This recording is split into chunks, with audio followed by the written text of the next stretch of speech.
Hello friends, today in this video I will show you how to add language switcher in the taskbar on Windows 11.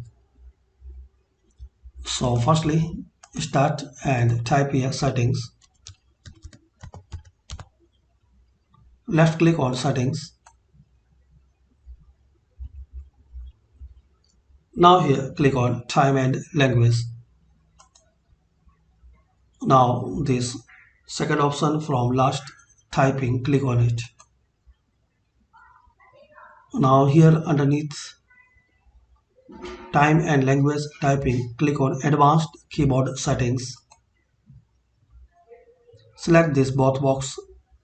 Let me use a different input method for each app window, and also select this box, use the desktop language bar when it's available.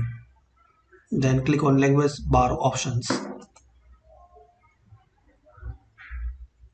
Now select floating on desktop, then select this box, show the language bar as transparent when inactive, and select this box, show additional language bar icons in the taskbar.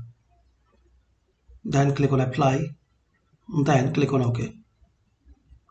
Now close it and restart. So this way guys, you can add language bar switcher in the taskbar on Windows 11. Thanks for watching. Please comment this video useful for you or not.